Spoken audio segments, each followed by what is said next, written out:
আমি একদিন আমার 6টি ফুল আর লক্ষ লক্ষ প্রজাপতিতে ছেড়ে চলে যাব।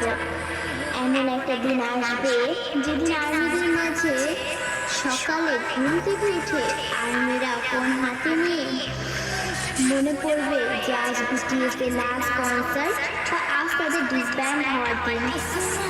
আর্মিরা আমাদের 7 রাজাকে হারাবো। সত্যিতে বিটিএসরা আমাদের ছেড়ে চলে যাবে। এমন একটা দিন আসবে যেদিন আমাদের প্রেরণামূলক কথা বলার জন্য বা আত্মবিশ্বাসী গড়ে তোলার জন্য আলেম থাকবে না, নিজের প্রশংসা নিজে করার জন্য জিন থাকবে না, আমাদের স্যাড টিম ফিকা থাকবে না, একটা মুচকি হাসি দিয়ে সকলকে হাসানোর জন্য যেই হোক থাকবে না, ক্যামেরার সামনে আর্মিদের সাথে ফ্লাইট করার জন্য জিন থাকবে না।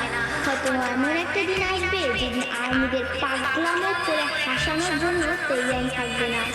হয়তো সেদিন এমনও হতে পারে বানি ইসলাম দিয়ে র্যাপ নাচটা বলার জন্য জানতে থাকবে না। সেদিন হয়তো বা বিটিএস নামক ওই ব্যান্ডটা থাকবে না। হয়তো তাদের আর কোনো গান অ্যালবাম রিলিজ হবে না। আমরা হয়তো বা আমাদের 7 রাজাকে আর কোনোদিনও ফিরে পাবো না। আমরা আর্মিরাই চাই না যে আমাদের প্রান্তীয় বিটিএস 27 সালে ডিসব্যান্ড হয়ে যায়, কিন্তু 2027 সালে হোক বা 2034 সালে হোক, একদিন না একদিন তাদের সব কিছু ছেড়ে চলে যেতে হবে। ডোরেমন তো রোবট হয়েও সারা জীবন নবিতার কাছে থাকতে পারেনি, তবে বিটিএস মেম্বাররা তো মানুষ, তারা কিভাবে পারবে আমাদের সাথে সারা জীবন থাকতে? তবে তারপরেও আমি বলবো আমাদের প্রিয় বিটিএস কোনোদিনও ডিসব্যান্ড হবে না।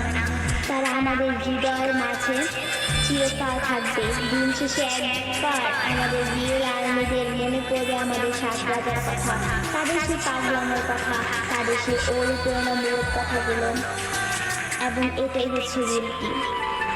আমি কোনোদিনও চাইবো না যে আমার পাগলামো ভালোবাসার মানুষগুলো আমাকে ছেড়ে চলে যায়। তাই আমি এসের কাছে দোয়া করি যে সৃষ্টিকর্তা যেন আমাদের প্রিয় 7 রাজাকে কোনো দিনও আমাদের থেকে দূরে না সরায়। তিনি যেন সারা জীবন আর্মিদের মাঝে তার 7 রাজার সাথে হাসি খুশি দিন কাটাতে পারে।